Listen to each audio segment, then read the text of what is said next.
লিখন easy math education YouTube channel পক্ষ থেকে সবাইকে অভিনন্দন। গত দিনের মতো আজকে আমরা গণিত বিষয়ে আলোচনা করব।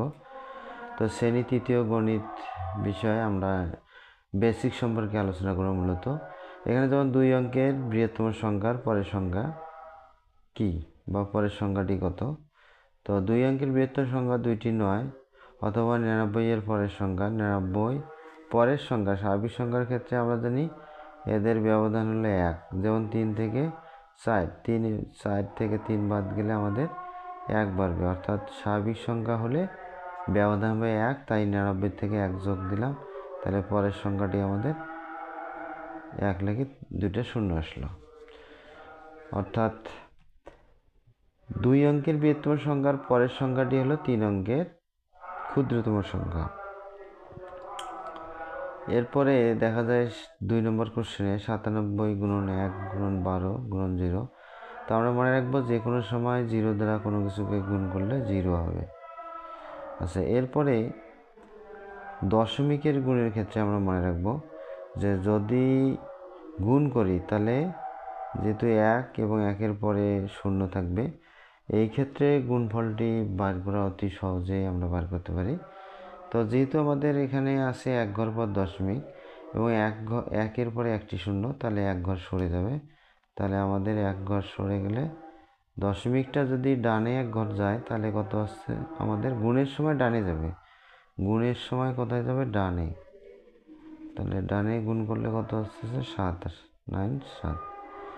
আচ্ছা, অর্থাৎ ডানে গেলে 7-এর পরে আসছে দশমিক 0, এটা দেওয়ার দরকার নাই, অর্থাৎ 97 আসলো। যেহেতু 1 ঘর সরবে, 2টা শূন্য থাকলে 2 ঘর, অর্থাৎ 1-এর পর যতটি শূন্য থাকবে ডান পাশে তত ঘর পর যাবে। এরপরে আমরা দেখি যে এখানে 95কে 5 দ্বারা ভাগ, 95কে 5 অর্থাৎ দাঁড়াচ্ছে 9, 5-এর মধ্যে কতবার যাচ্ছে আমাদের, 9 যাচ্ছে 5-এর মধ্যে, অর্থাৎ 5 দ্বারা 9কে ভাগ করলে 5 9-এর মধ্যে 1 বার যাবে। তাহলে 9 থেকে 5 বাদ গেলে আমাদের 4 থাকতেছে 45, 5 লং 45।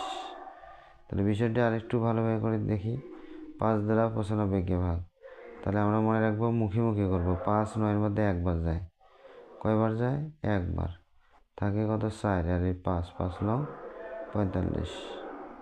তাহলে আমাদের কি আসলো, এখানে যদি আমি মুখে করি 5 9-এর মধ্যে 1 বার, থাকে 4, 4 10 45, 45কে 5 দ্বারা ভাগ করলে 5 লং 45, তাহলে কাঙ্ক্ষিত উত্তরটি হলো 19।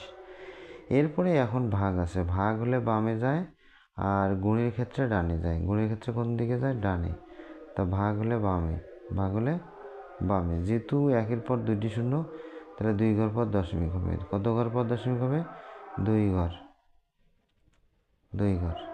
তো এইখানে যদি বলা হয় যে 100 দ্বারা ভাগ করলে সংখ্যাটি ভাগফল কত, ভাগশেষ কত, তাহলে আমাদের মনে রাখতে হবে দশমিকের সামনে পূর্ণ সংখ্যাটি হলো, এটা হলো ভাগফল,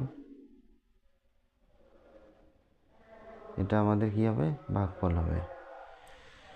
তো বেসিক ছোট বিষয়গুলো আশা করি সবাই বুঝতে পেরেছো।